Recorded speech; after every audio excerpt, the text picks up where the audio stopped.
We have reached our final match of day one. To those who are still here, thank you so much, guys. Come on, MVP. Yes, MVP.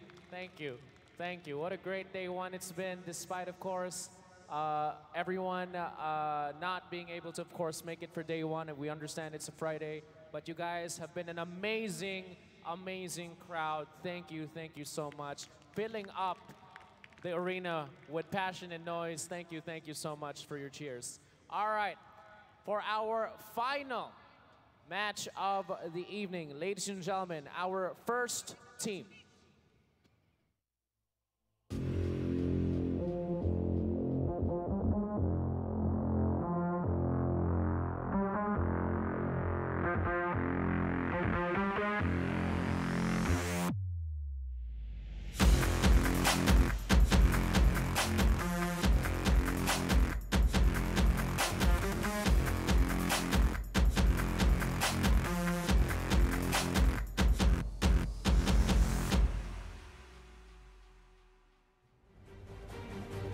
Show some love for PG.Barracx.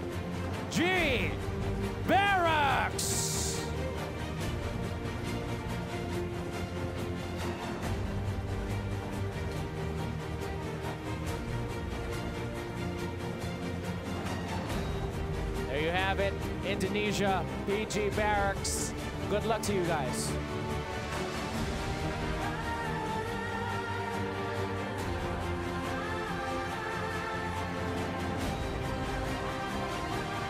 Their opponents.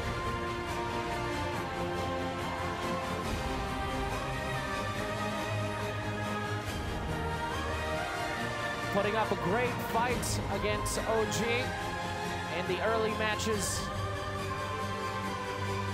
Let's see how they do against PG.Barracx. PG.Barracx, you can see, fighting for tournament life. One last huddle. Let's give those guys a round of applause. There you go. Very competitive, obviously. Definitely want to make it through day one.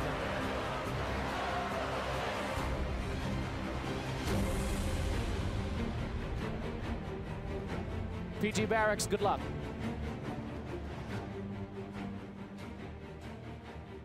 Their opponents.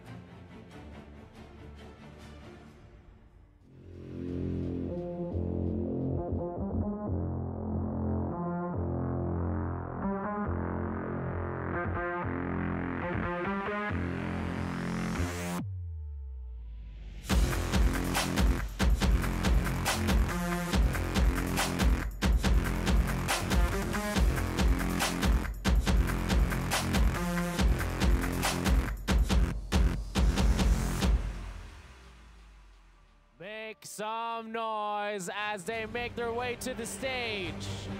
paiN Gaming! With the Brazilian flag. Viva la Brazil! Right here. Ladies and gentlemen, a round of applause to paiN Gaming!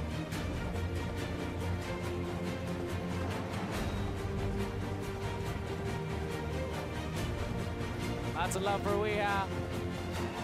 Good luck. Thank you. Thank you. Thank you very much. Thank you for standing so close to me. I appreciate the proximity. I like that. Good luck to paiN Gaming. Both teams will be again fighting for tournament life. This is a best of one. All the best and good luck to PG.Barracx and paiN Gaming. Here we go. Thank you very much, Ari. This is our last game of the day. PG.Barracx versus paiN Gaming. Their tournament lives on the line as we're going down to a best of one lower bracket match. Very, very scary for both because someone's going home. Yeah, and on day one as well, it's a bit scary. I think for one of these teams is their first game on the main stage as well, since paiN were playing backstage earlier today. So maybe a little bit more pressure from that, but It's good they get to experience, you know, walking out, had the Brazilian flag and everything representing their country. They look like they were having fun, for sure. Yeah. Big smiles. Well, I don't think you get to do that every day, you know, come out into a tournament with your home country flag. So I think for anything, it was a big accomplishment for them. So we've got a best of one. Cheese, clearly going to be a thing that could happen. We all know that best of ones, that's when the shenanigans come out. That's when people say, okay, let's bring out the strat. So what's left? Like, Broodmother is a more normal hero now. Still a little bit interesting. Maybe Meepo?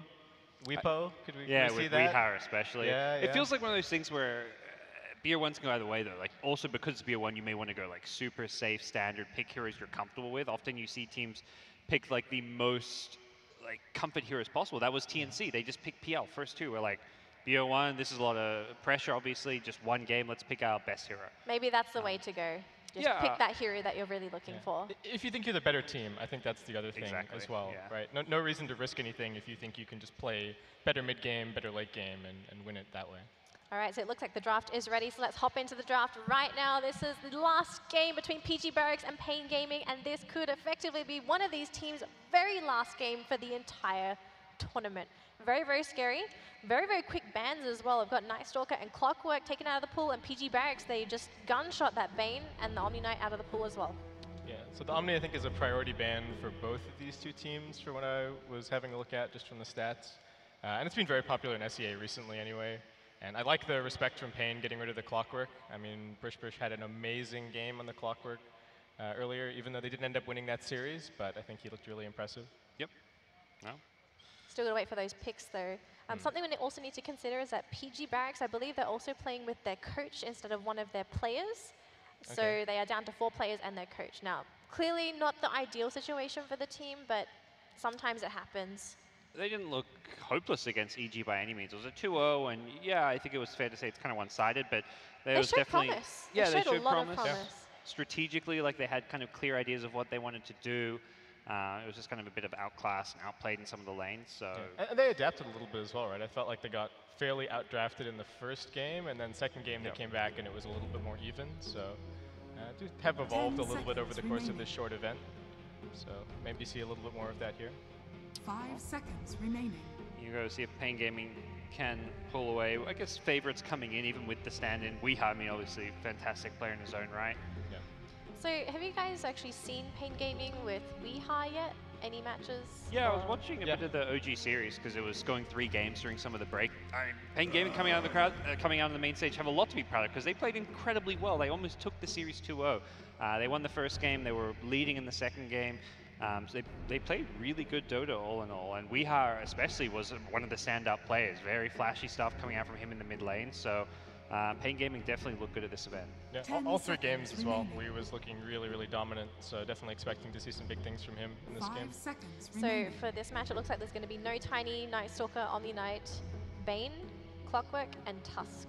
So a lot of heroes that we've seen a lot of play today, not going to actually make it to our final game today. Yeah, lots of position 4 hate as well, so the position 4 pool is a little bit restricted. That's not unusual at all for the current meta. And then Omni Knight gets his own box. Yeah, Omni Knight's just the same as the bane box as well. It's like, yeah, this hero, let's no thank you. remove him. Yeah. Nobody wants to get enfeebled mid. That's just that's some BM. paiN offers a lot right now. Very good hero. Dire victory. Oh. All right, maybe we have a... Oh, I guess you guys got it as well. All right, so congratulations to paiN Gaming. They take the... Okay, we're kidding, guys. To the grand finals. I've never actually had this happen to me before, but we'll be jumping into the lobby again very soon, guys. Looks like we just got some technical issues that we're going to have sorted out. I mean, those bans all seem legit. Maybe first pick, second pick was messed up, or sides. Well, I thought it was quite surprising that they managed to win with 0 heroes. It's quite a feat. I didn't realize losing with 0 heroes as well. That's an accomplishment. Well, sometimes things happen. There's a new lobby, and all players are quickly joining, so oh dear. Should be back underway soon. So we know the bans. That doesn't tell us a whole lot. We don't know any of the Are they going to have to go with the same draft again, do you think? Is that the deal? Probably. Well, they only banned heroes. They didn't pick anything, right? So they didn't really reveal. Well, do we have a rule book? Can we bring that out? Just so happens, Excellent. Nice. Good job, Parker. Always on the ball. Thank you. That was great. don't think they got it, but It's pulled okay, out some guys. random it's paper in my pocket. some Aussie humor. If you don't Yeah, get it, we've- it's okay. We understand. We've got a very Australian panel going on here for once. Well, I was actually telling everyone, I was like, hey guys, you know, I actually have an Australian panel, and then they all started talking to me in some really crappy Australian accents. Oh, no. there you go. Although I think this panel, we don't even have the Australian accent anymore. It's just more Americanized now. Yeah, well, I've never had it. So. And don't ask me to put one on either. It's not going to end well. No. You want to try? No, definitely not. I've probably got friends watching at home. They'd be very offended. Hang on, wait. I'm trying to think. What hero has the most Australian accent? Is it Bristleback? Bristleback is the one No. everyone talks about. But no, I'm he's not Australian. Yeah, he's not very Because Australian. I know Batrider's Slack, not, no, Slack is pretty good. Slack. Yeah, I think Slack's Slack's okay. It's yeah. close. but no one else, right? There's like no Australian heroes. No. Discrimination.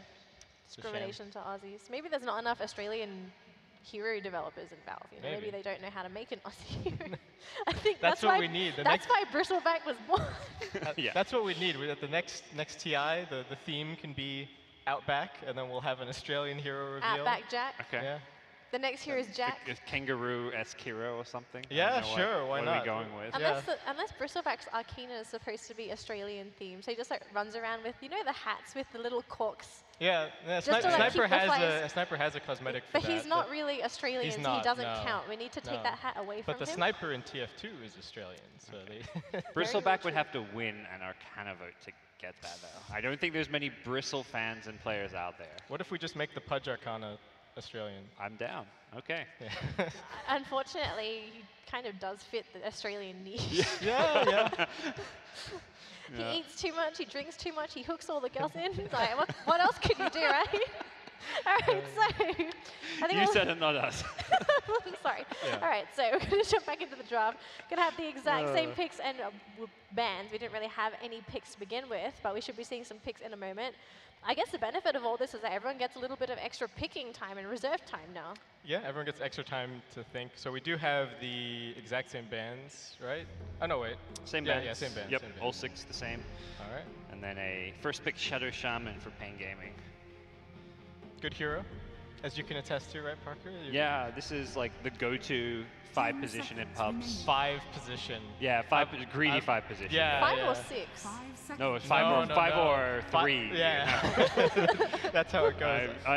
You want to have that like. IDC wards, I want Ags. And No, then you do both. Yeah. You ward while you're You're stacking taking the buildings. ancients and well, that's taking what buildings, Serpent wards are. farming They're ancients. wards, so they're also That's for true, yeah. You're Yeah, planting yeah. a bunch of wards every single time you cast your ultimate. Exactly. So you're still playing a very good Yeah. support. It's a hero that's much better in pubs than pro games. I think it's susceptible to 10 being pressured in seconds lane if remaining. you like do a dual lane or just bully it. It's very much a support that excels in a 2v1 scenario or a scenario where you're being ignored, which is not really the case in these coordinated games. So I don't really feel like it's normally considered a first pick hero in competitive as much. When he first appeared in competitive, though, he looked really strong. His base damage is super high. Not a lot of offlaners were able to really dish out more damage than a Shadow Shaman.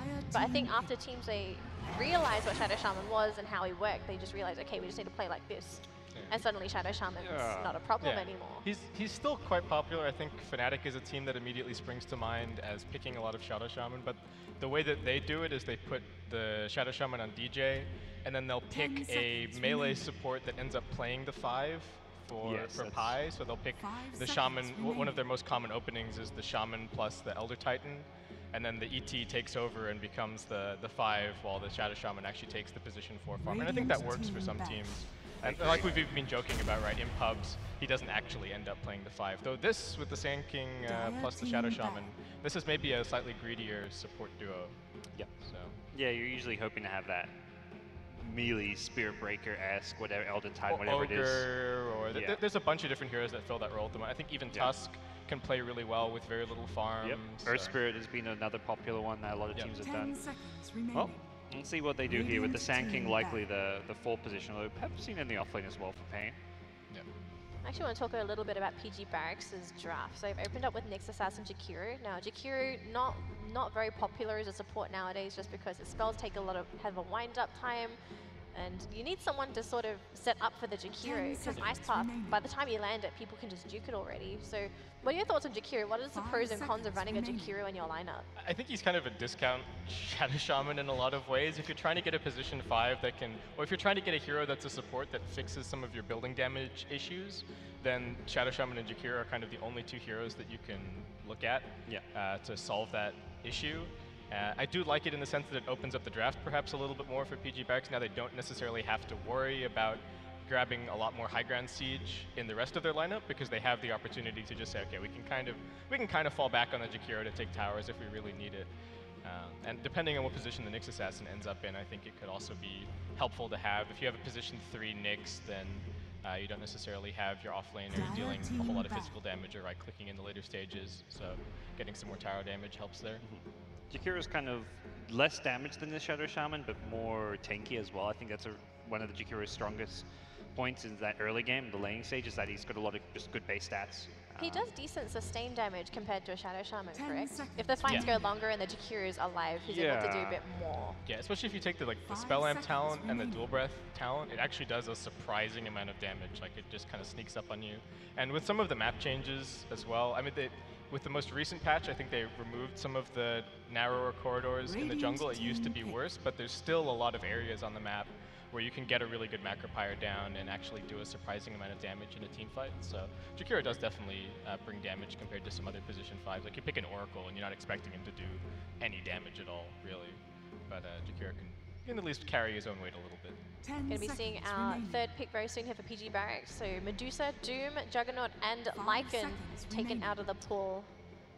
Lycan pretty much expected. He's just one of those heroes that changes the whole dynamic of the game. Suddenly you have to fight up against a wolf that can't be slowed, great at pushing, awesome team fights. Like, what doesn't he do? Pretty standard bans, banning out these cores that can kind of fit most in any drafts. Both teams can really go any direction right now. There's no kind of telltale signs. As much the Nyx stops some of those maybe popular int mids from being picked up, but plenty of other options that you can see come out.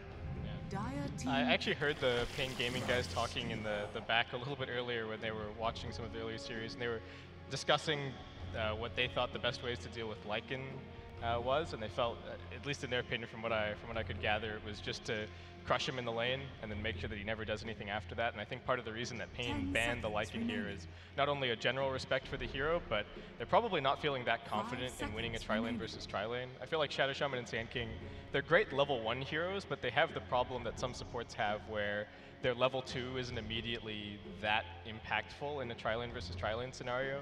Where you compare it to like the Jakiro or even the Nyx Assassin, the second point that they get is actually super impactful tri-lane versus tri-lane. So I think that's part of why they ban out the Lycan, because they feel like they can't go aggro to put pressure on it, and they can't pick it themselves because they might just get aggroed. So it looks like now paiN Gaming going to be at the mercy of a Lifestealer picked up by PG.Barracx. So suddenly the Rage is going to be a problem for Shadow Shaman and Sand King. You already have a mode of transport with the Nyx Assassin.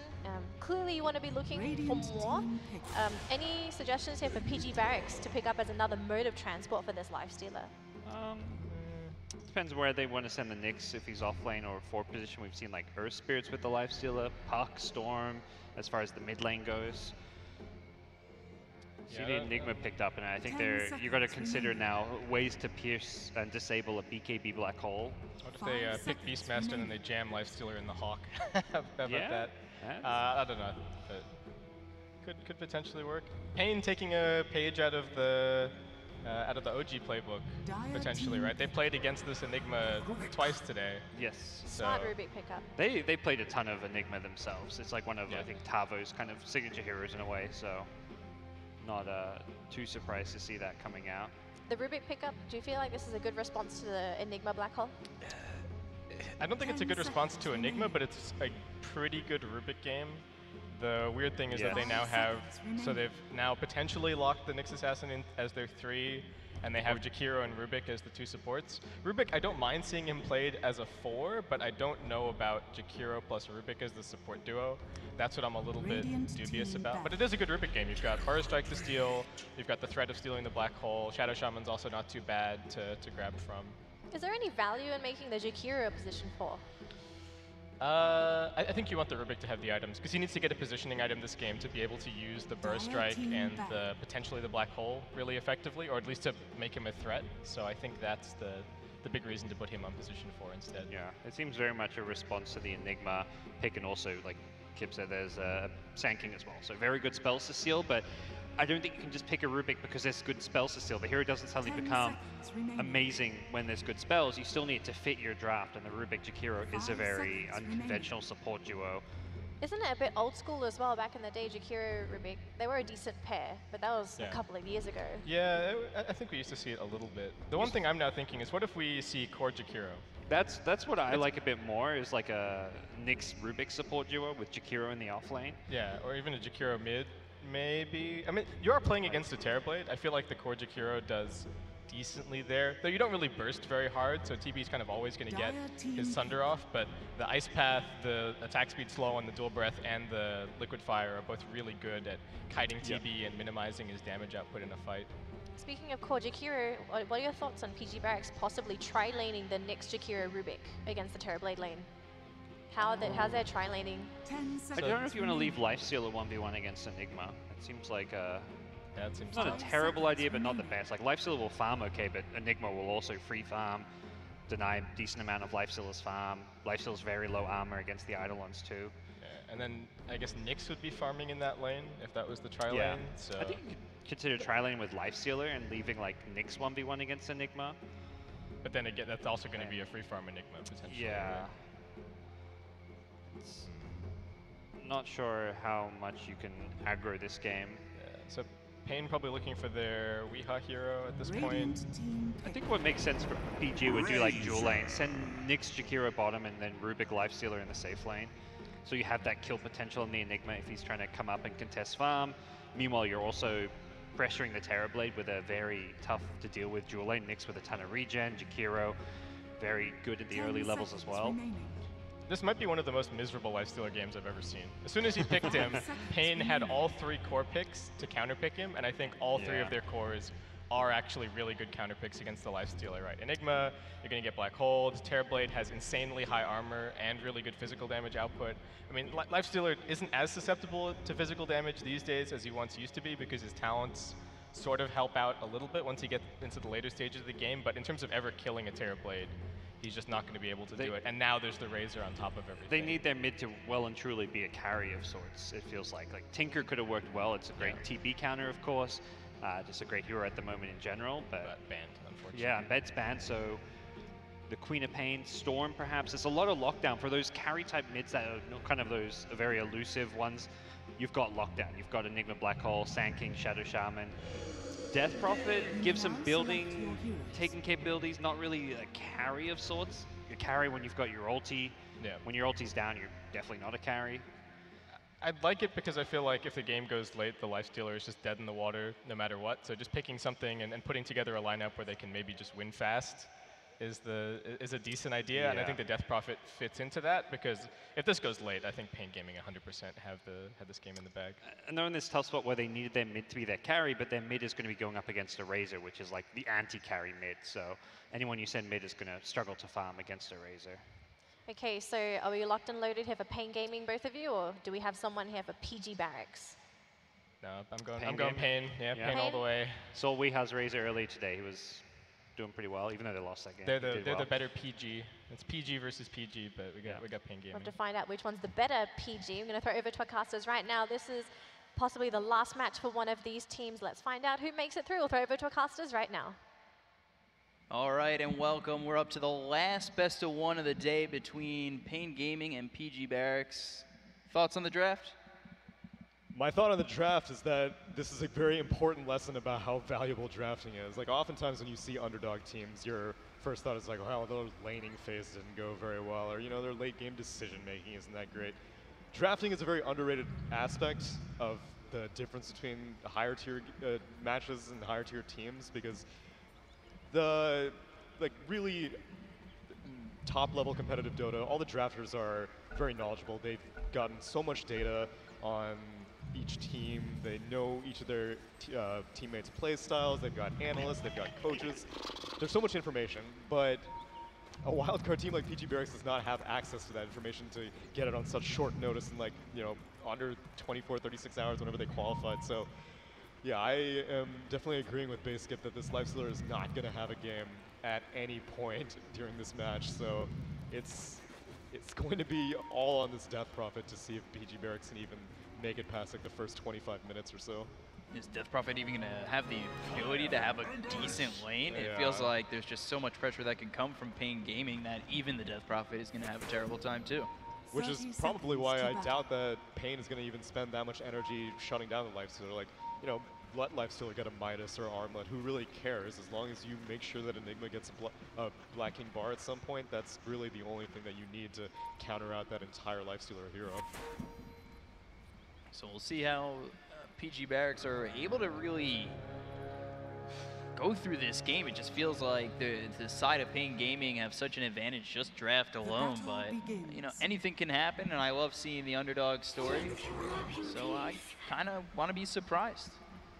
And hopefully they can. And you see this Terrorblade starting to head off to the offlane is going to be up against what looks to be the Lifestealer. Is that a good matchup for the Lifestealer? I mean, 1v1 it would be a nice matchup, but this is not a 1v1 situation. paiN is going to be sending their Shadow Shaman and their Sand King to deal with this Lifestealer, which it'll be the case for like the first minute, maybe first 2 minutes, but after that, the Terrorblade won't be too concerned. Terrorblade has such high armor, and the Lifestealer has absolutely no magic damage, so even in like a 1v1 situation after Terrorblade gets a slight level or gold advantage, then he's going to be just fine. Never really going to need to be worried about dying. Yeah, it looks like they're already looking over bottom. They've got the Shadow Shaman here as well as the Sand King. A bunch of control for them. This Lifestealer's got to watch out, but for right now he's got the Rubik, and I don't even know if that's going to be enough. It just seems like there's so much control here for paiN Gaming. You, as the Terrorblade, can take Metamorphosis level 1, then you've got the damage output, the range to get these heroes. You got to be very careful as this Lifestealer, and just the matchup alone seems to be enough to possibly shut down the Lifestealer. Yeah, sending the Rubik would just be sending more lamps to the slaughter, but if you bring a full tri-lane, as now they've brought Lesser Blue with the Nyx Assassin, that balances it out. A tri-lane versus tri-lane situation, you can see that at that point, then PG.Barracx has the superiority, and so they just ship off the Shadow Shaman and the Terrorblade up to the top lane to dodge that. Yeah, so now you've got the Terrorblade as well as the Shadow Shaman against this Jakiro for now, and they seem to just be trading blows, Duster as well as BFL.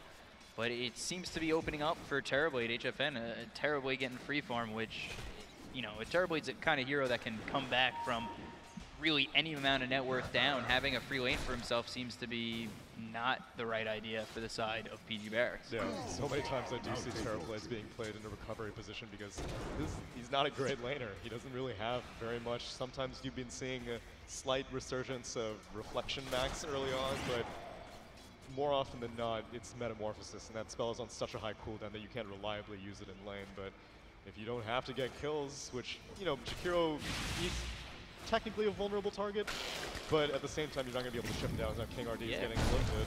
He's going to get lifted. Telekinesis comes out. There's the Burrow Strike to get away from that Lifestealer, and he's all the way in the trees. Does have that TP and just gets out. Just gets out.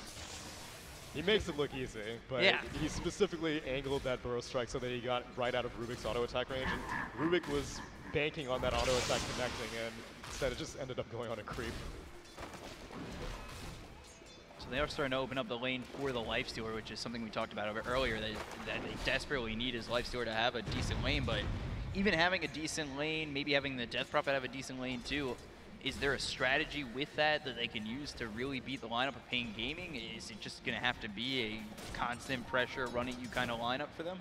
Your best strategy is early push. paiN Gaming have pretty trash can anti-push. More often than not, Shadow Shamans don't get a lot of points in their Ether Shock to be able to drive back creep waves, and Razor has Plasma Field, which is obviously valuable, but you don't want your Razor to just sit around on creep cutting duty. You want him to go farming and stuff like that. You don't want to just park him behind a tower and pull back waves. So if PG.Barracx pick a Jakiro, if you pick a Death Prophet, then you need to take buildings early and make sure this map gets really small for the Terrorblade. So it looks as though they're setting up again. paiN Gaming, we've seen this before with the Shadow Shaman as well as the Sand King to try and get something over in this off lane or over in the top lane, but BFL is here with the Knicks and he's sitting far enough back where he's not in too much trouble. They do have a lot of control on paiN Gaming, but it doesn't seem like any aggression is coming out from them just yet. Well, they are smoking up. King RD and Duster roaming on towards the mid lane, and they've got 1 point in shackles, and King RD does have boots and an arcane rune. Yeah. So they just need Shinny to move up. But right now they're just sitting in the trees. They actually found the Nyx Assassin, so they'll have the shackles come out as well as the Burrow Strike. Not sure they have enough damage just yet with Crypt Storm coming through as well as the Spike Carapace. The stun actually comes out on the Shadow Shaman. First blood comes out from Weeha. Duster doesn't survive. They end up trading a 1-for-1, but now this Death Prophet's got to try and run away and won't be able to successfully do so. So 2 kills go the way of paiN Gaming. Now they get the Burrow Strike onto the Rubik. 3 for the side of paiN Gaming, and it goes really well for them, but almost on the back lines right now. Lesser Blue looking to kill off King RD on this Sand King, but for right now able to walk it away and then TP out. Oh man. Oh, actually, all right, I'll eat my words. Death Prophet comes over, hits the Crypt Swarm, gets the kill. That's some recovery, and Death Prophet did get that Rubik kill, but that Rubik kill cost her her life. And now Wee is proceeding to 2v1 in the mid lane. And they'll get the Impale coming through. Weeha just trying to run away at this moment. He's got the static link for 112 damage. He just really doesn't have the health to survive through all these heroes that are over here for the side of PG.Barracx. And just needs to weave himself out, and he actually gets right by the Rubik and is able to TP away. Meanwhile, while all that was happening, Jakiro died up top. Metamorphosis used by HFN, 1,000 net worth lead already, just 6 minutes into the game. And now over bottom, we've got the open wounds coming out on Tavo. Tavo just trying to run away, but he's got the Rubik here as well as the lifesteal. The telekinesis coming in. One more shot should be able to kill him off, and they will get that kill. So Rams takes out Tavo, and it's going pretty okay for the lifestealer. Yeah, both offlaners are getting abused right now. Jakiro going down as well as the Enigma, but Enigma can recover a lot better than Jakiro, obviously. You can go jungle, whereas Jakiro, his value comes in from taking structures and move all behind. And right now, it doesn't seem like Death Prophet's too interested.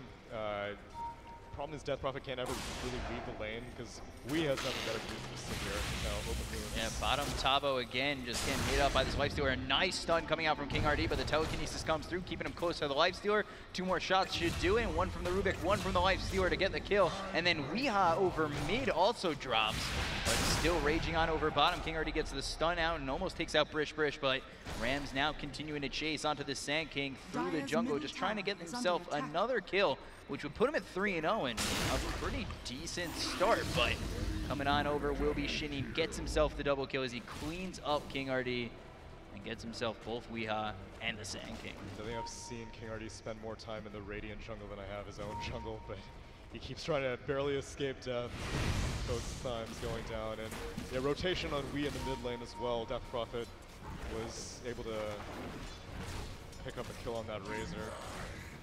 So, you know, PG.Barracx definitely showing signs of life. Ain't no reason to call them out. Yeah, they're looking good. It's kind of similar to their last matchup, though, where they did have these early advantages in terms of kills, but they didn't end up winning the games at all. Speth comes out over mid as well as the Spirit Siphon coming through on a Weeha. He is way in no man's land between 4 of these heroes on the side of PG.Barracx, and they'll get the kill off Weeha again, and that's Weeha's second death. Not exactly the best lane for him, and exactly what we were talking about, and where the Death Prophet and the Lifestealer need to have good lanes. Yeah, these smoke rotations have always been focused towards Wee in the mid lane from PG.Barracx, and both times they've ended up being successful.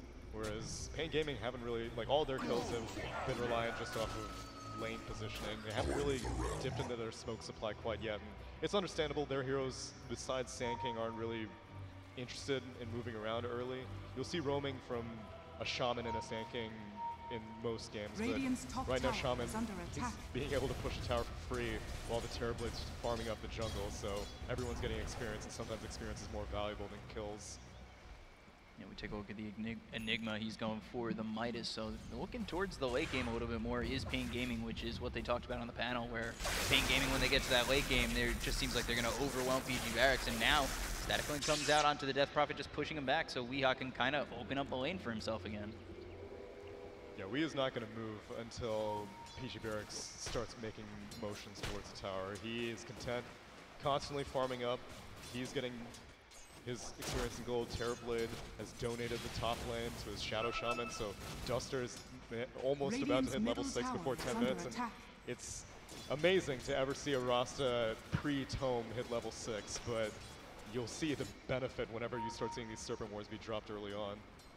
Yeah, they'll be able to push very heavily onto the side of PG.Barracx, and for right now they have smoked up over bottom. They've got Tavo nearby, level 6 with the black hole ready to go if they want to go in, but a very nice scan coming out from the Radiant, so they know somebody's there, and they're able to back up past these trees into behind the tier 1, so they kind of catch out paiN Gaming, but nobody rotating over just yet to help out Rams or Brish.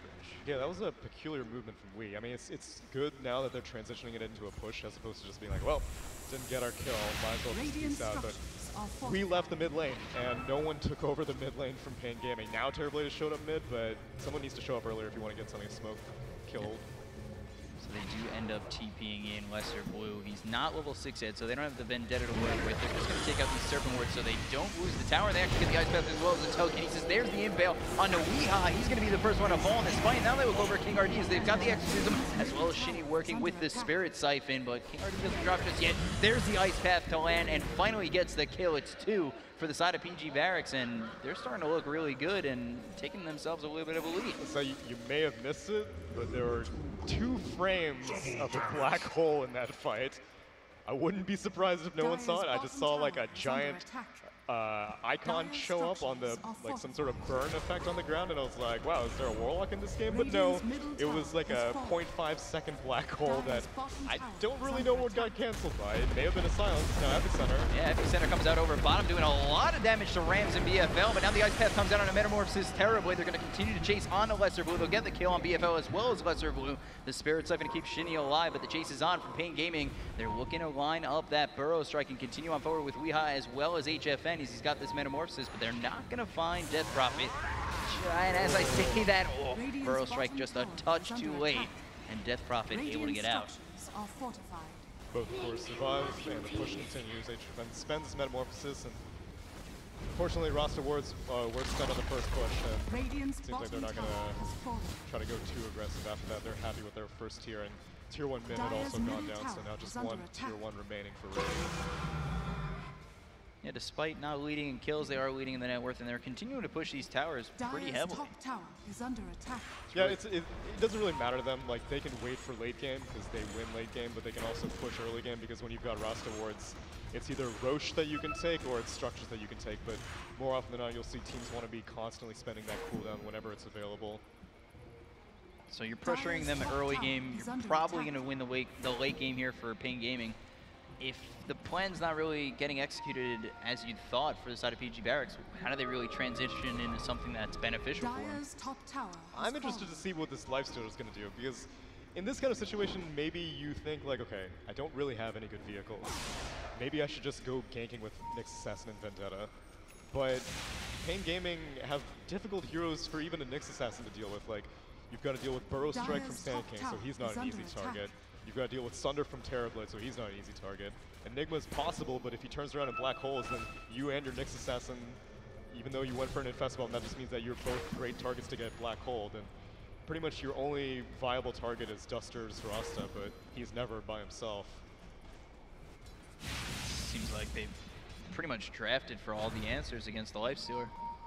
Yeah, I'd love to come up with a plan B, and if Barracx managed to find a way to out-maneuver the draft that they've cornered themselves into, then I'd be impressed. So they are trying to do a Nyx Assassin gank, and if they were able to carapace that plasma field, they may have been able to get a kill on Wii, but in a 1v1 situation, or 2v1 situation even, I think Razor still with Static Link comes out on top, and looks like paiN are just going to push. Yeah, paiN's pushing over bottom of the Serpent Wards. There was the Jakiro pushing over top, so it's not the quickest trade, but I think PG.Barracx could trade tier 2 for tier 2 and possibly get the tier 1, and do get the tier 1 over mid, so they could be taking 2 towers for the price of their tier 2 bottom. And they're even positioning like they want 3. Lesser Blue and Brish kind of chilling near this tier 2 mid, seeing if anyone's going to rotate from the tier 2 and then walk their way up to the Dire's top middle lane from the tower mid lane, is but under attack. looks like paiN Gaming are just gonna be content giving up a quick succession of towers. Dire's top tower. Which they don't has really, fallen. they're not like equipped to fight. Like Wii has no items right now. He's working on his Sage and Yasha. Doesn't have either of Dire's them middle yet. tower is under Terrorblade, attack. he has his Yasha, but that does not mean he's ready to fight. So he's just gonna play it safe for right now. Which I think paiN Gaming are kind of just okay with, playing the game at their pace. They know that they win the late game. If they can play it at their pace, they'll be okay with it. Yeah, especially you've got Tavo with the Midas completed now. The later it goes, the happier he is. So in terms of initiation, especially, you know, you're always looking for the Infest bomb, but it just doesn't seem like it's a viable option at this point. What are you looking for if you're the side of PG.Barracx? Are you just strictly looking for pickoffs with maybe Vendetta and Telekinesis? I think that would be a waste of time. I think Lesser Blue's better off trying to farm up a Blink Dagger, and that's more reliable initiation, because the other thing that paiN Gaming supports are very rich right now. Like, Rasta got the lane donated to him, and even though he's lowest net worth, that's still pretty cozy. Like, usually you'll see like a canyon net worth difference of gap between like the 9th and then the 10th Rasta, but Duster's keeping up, and that means that he will have gold for detection, which means that Nix Assassin's not going to be able to conveniently Vendetta himself into places. But if he farms up a Blink Dagger, then you don't need to rely exclusively on Vendetta to get into the fight and bring Lifestealer into fights. But they're going to try again. We'll see if it's successful this time. They've got the Infest. They've also got BFL here on the Jakiro. For right now, they don't exactly see anybody just yet, and they'll smoke up, try and come over. They've got 4 heroes here with Brish joining the pack. We'll see if they're able to take out anybody over towards top, as they do get the scan on a Weeha. But they go right instead of left. And they've got the vision here on Tavo. They want to take out this Enigma instead. There's the stun as well as the telekinesis. The Fable comes through and the Infest hits, and then Rams gets an easy kill to take out that Enigma. So they don't choose to go after Weeha, but I feel like taking out the Enigma is a win in its own. Yeah, they're comparative. They're comparative in that way. Radiant's top tower It is was under a attack. 5-hero rotation to get 1 kill. It's expensive movement, especially because now King RD is farming up. He's making his way to his Blink Dagger, and Radiant's top tower is under every single paiN Gaming hero right now is pretty happy with how the game is going. But it's a good movement by PG.Barracx. Ideally, they didn't have to commit 5 heroes, but they weren't hoping to find just an Enigma. They were hoping to find a full-on team fight. You know, spend Exorcism, use the Infest Bomb, spend Magnifier, stuff like that. Just take what you can get. Now, are PG.Barracx trying to fight around the cooldowns of paiN Gaming? Because with Black Hole on cooldown, like when that's on cooldown as well as the Metamorphosis, like is that PG.Barraxx's time to fight? Black Hole, definitely. It's just that I don't think that, aside from that earlier fight where it was like the shortest Black Hole ever, I don't think Tavo's going to be willing to just like blow it. Like a lot of Enigmas we'll see, it'll be like, okay, you know, you just find a hero, let's just spend the cooldown. But that's dependent on the kind of draft, and this is not the kind of draft that Tavo can afford to just be like, yeah, you know, it's just it's a Nix Assassin, might as well spend the Black Hole. You know, it's just a Jakiro, might as well spend the Black Hole. No, he's going to hold on to that until the bitter end. And so ideally you would play around the cooldowns of your barracks, but no cooldowns are being spent aside from Metamorphosis from paiN Gaming right now. Yeah, I wouldn't even be surprised if Tavo holds onto the Black Hole until after he gets his BKB. Yeah, it's all about the threat. That's what everyone talks about. It's not the Black Hole itself. It's just the fact that it exists is all you need.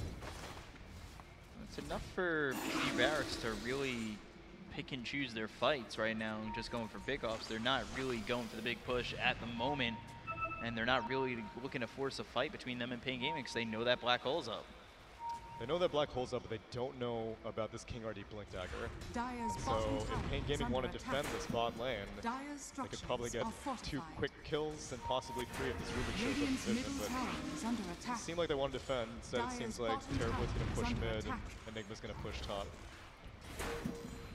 So they will take this bottom tier 1. The mid tier 2 of their own, though, is getting pushed right now by Creeps as well as just the Terrorblade a moment ago. And continuing to farm up right now is paiN Gaming, which they're okay with because, again, it's just, I don't know how many times I can reiterate the fact that it just seems like they're going to own the late game. Yeah, I think right now HFN, like King RD had the initiation, and HFN's like, relax, I'm going to carry this game. You guys don't need to do anything except let me farm. Actually think about going after Duster. Duster just trying to run away from Lesser Blue as well as Rams, and that stun is nowhere near the mark, and Duster not able to get away as there's the blink in from Brish to lift him up, drop him down, and they get the kill. I wasn't even expecting that Blink Dagger from Rubik. There's no way that Duster was expecting it. That's a surprisingly a high amount of net worth for Rubik. He must have been quietly farming away with some stolen spells, but Radiant's again, middle tower it's an is expensive under movement attack. for just one kill. And now in the mid lane, we might see more.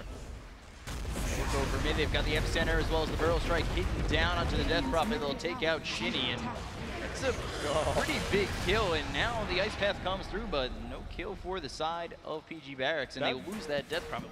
5 times killing streak. Force Staff is actually pretty cute. The Jakiro Force Staff so that he could have possibly brought him into telekinesis range, but Rubik is short for this world.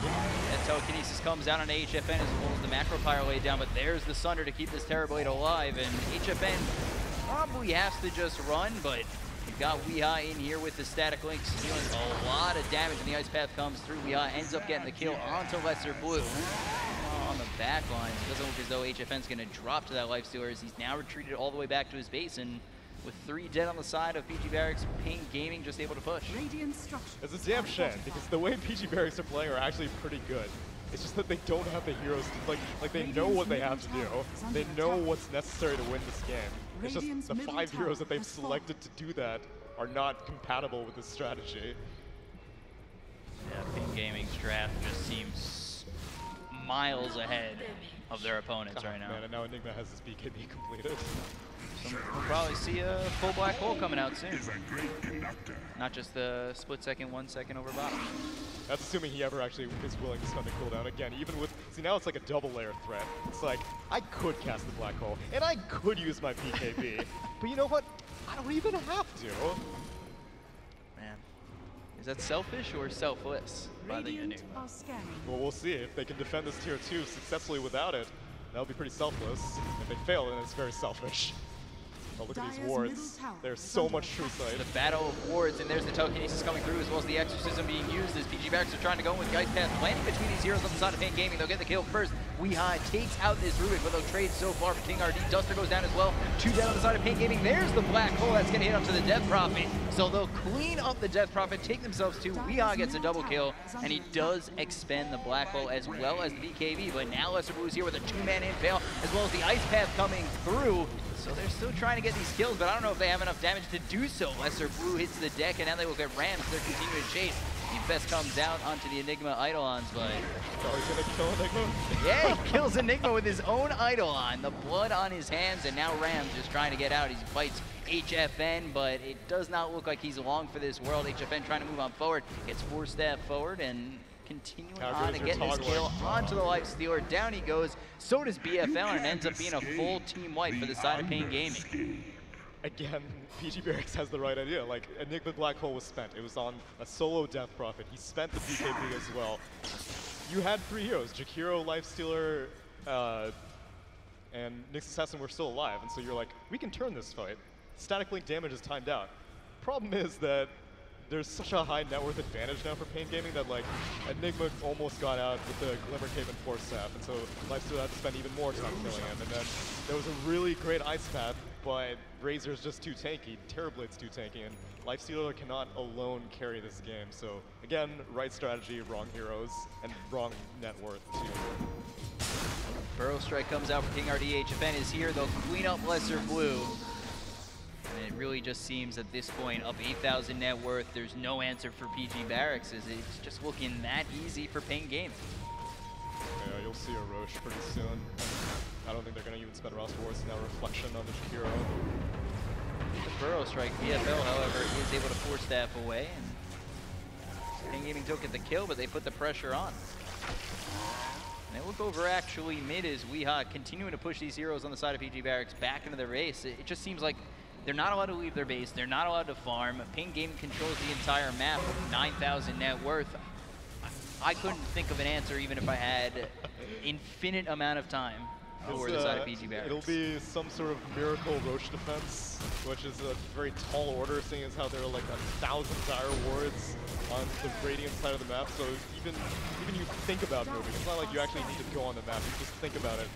They can pre-sense that, and they're trying. Dire even scans just in case, but It's not going to be necessary. Solar Crest plus Eidolons means this Roach goes down far too quickly. And HFN picks up the Aegis, so now you're dealing with the Terrorblade with 2 lives, and it already seems like 1 life is more than PG.Barracx can handle. And as suspected, they didn't even bother spending the roster wards, which ideally they want to get Dusters level 12 before they go for a high ground push, and they've got plenty of time. I'm sure maybe HFN wants to go for a kill on this Rubik in the top lane as well.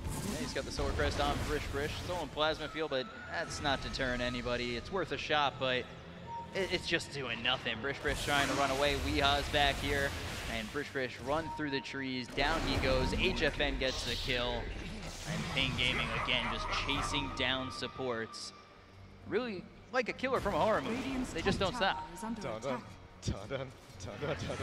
Yeah, this Solar Crest pickup by Terrorblade, it's normally you'd see a Death Prophet and a Lifesteal, and you're like, that's a lot of physical damage. I'm not really willing to lower my armor like that, but when you're this far ahead, and you can use it to take Roche early on, and you can use it to pick solo targets like that, it's a pretty valuable item to have. So Rasta hitting that 12, actually hitting that level 13, so they do have that level 2 on the Serpent Wards to drop. I don't think they're going to drop it on this tier 2. I think they're really just going to look to push all the way through to the tier 3 with Serpent Wards. Yeah, that's the plan. Rams is doing his damnedest to keep some momentum going as he's pushing the tier 2 bottom for Radiant in the meantime, but he's going to need to show up for this base defense. Yeah, they're going to need everything on the side of PG.Barracx to throw at the side of paiN Gaming and try and hold in his high ground defense, which really could be the last fight. There's going to be the Barrel Strike coming through onto this Death Prophet. Shinny already really low. The Eul's coming out. Exorcism as well to follow. Weeha getting pushed back, and there is the stolen Barrel Strike from Brish, and now the Black Hole comes out on 3. Down goes 1. There's going to be another dropping in just a moment, but Rams actually with a nice armlet toggle survives, so it is just 1. Sunder down for another 20 seconds. We'll see who HFN chooses as his target, but he didn't want to spend the Aegis right now, and there's no reason to. You're going to lose Metamorphosis when you respawn regardless. It's one of the reasons why people don't really give Terrorblade Aegis that frequently, but there's no better target for paiN Gaming. You could have given it to Razor. I'm surprised that they didn't give it to Razor, but Ree says he'll be right back, so 35 seconds. We'll see how much PG.Barracx can do. It's a solid base defense, given how down in net worth they are, but it's still a lot of damage. You lost your tier 3, you lost your top shrine. That means you're going to lose next Roach, more than likely. If it even makes it to next Roach. Where's your optimism? It's going to make it to next Roach. That's there right. It is, I found it. It's PG.Barracx that we're talking about. The PG.Barracx. Wild card dominators. And they're trying to prove themselves against paiN Gaming, and 13,000 net worth down. Anything is always possible. I'm just today, or I think yesterday with time change, there was a 66,000 or something like that net worth comeback. Telekinesis up onto this Sand King, and the Stolen Pearl Strike again. Macrofire laid down, but hexed up is going to be this Nyx Assassin, chased by these illusions of HFN, and now they look for more. Shadow Shaman getting low as just Rams is getting away and fets into this Death Prophet, but that's not a safe home for you to live in, and finally they do stun up a couple of these heroes on the side of paiN Gaming, but they will still lose absolutely everything on the side of PG.Barracx, just taking out that Shadow Shaman. Man, I'll say it again. That's the right idea. They knew Enigma Black Hole was on cooldown. Tapo did not have Black Hole for like another minute, so obviously you take a fight. This time it's more than just the heroes. Now at this point it's become the fact that you're trying to climb a 18 net worth advantage. Before that fight it was like a 14k net worth advantage. It's too far gone at this point. The damage has been done. So they're just going to continue to push on bottom. There's the Burrow Strike coming through from King RD, and it looks as though Lesser Blue is going to go down very quickly. The Sunder, happily, HFN will take that life away from the Jakiro and continue to push. He'll take the kill on the Nyx. 4 heroes dead. 8 seconds till Death Prophet, but I don't even know if that's going to be enough. Yeah, she's going to need like 5 of those lives, and maybe then it'll be enough. They are going to end up dropping.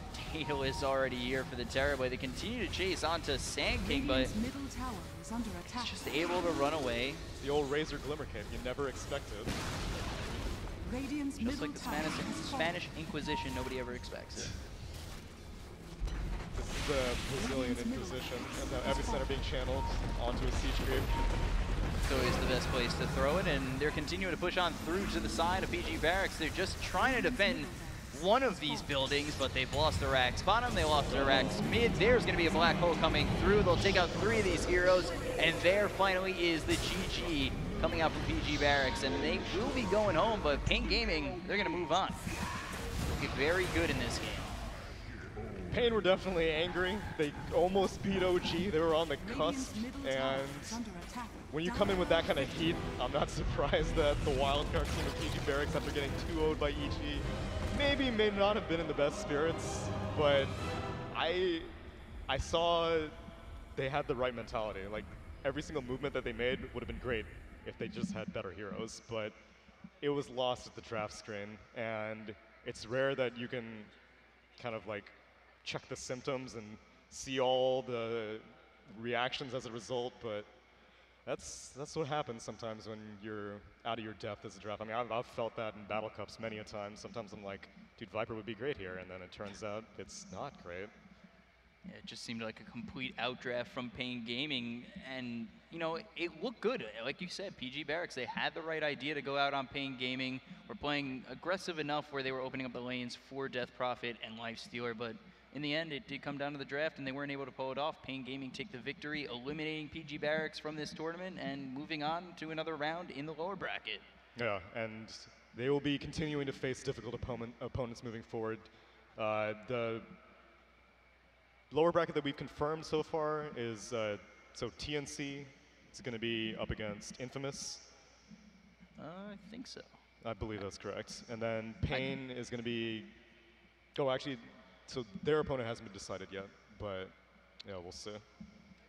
We'll figure it out a little bit later. We'll send it over to the analyst desk, see what they have to say about this this elimination game. So we'll throw it over to you guys shortly. Okay, thank you very much, guys. That was our final match of the day, and it looks like for now, paiN Gaming, they will be continuing their journey through Galaxy Battles. Not today, but they will be continuing on Sunday. Now, paiN Gaming, they looked a little bit shaky at the beginning, because PG.Barracx, they actually did give them a good run for their money early on. Yeah, they did well. I think the offlane Jakiro actually worked out really nicely. Not so much in the lane, but then once he started rotating around, got some nice ice paths down.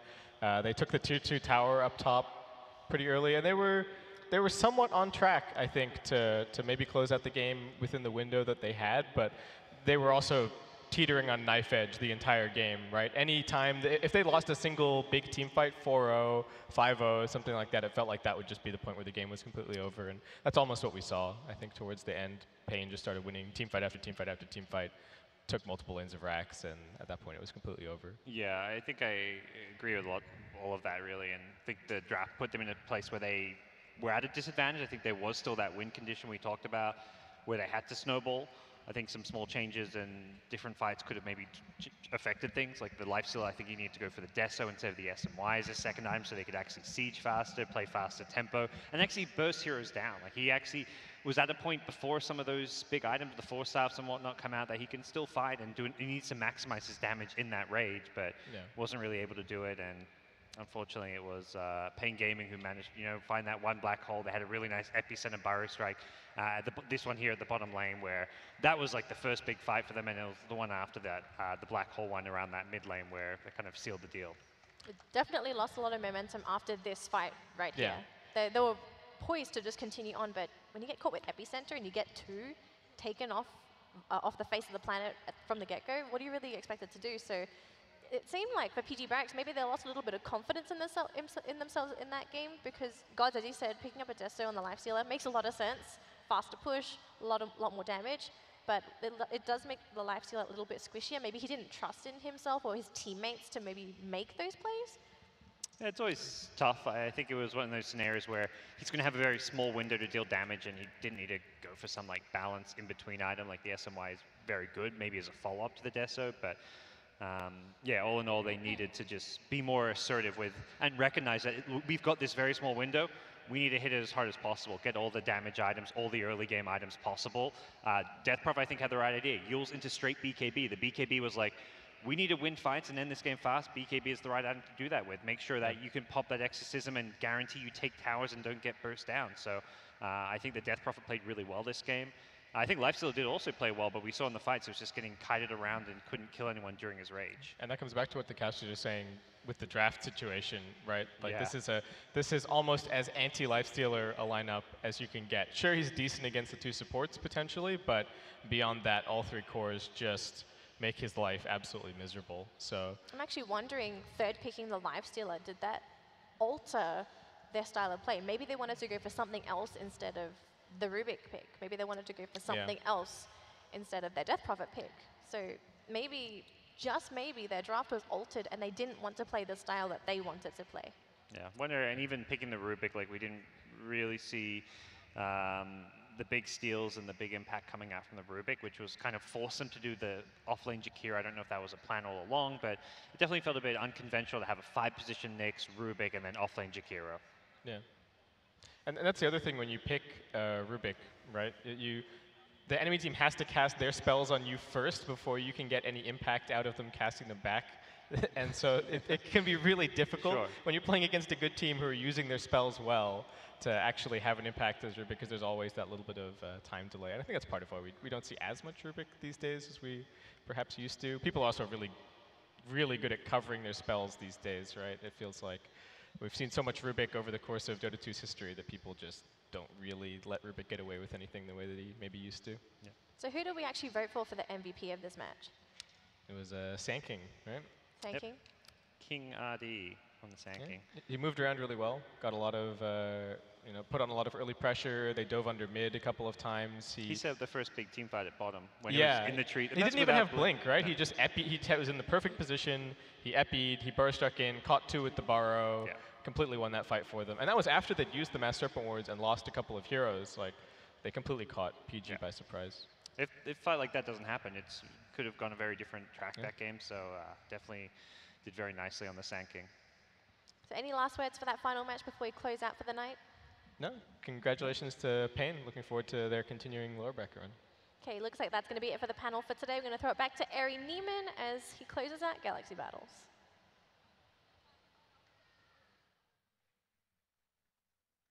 Very much, of course, to our panel. Give them a round of applause, casters panel as well. Thank you very much. Wonderful day 1, BCOP gods. Welcome back, Danny. Thank you so much. Casters, of course, thank you very much.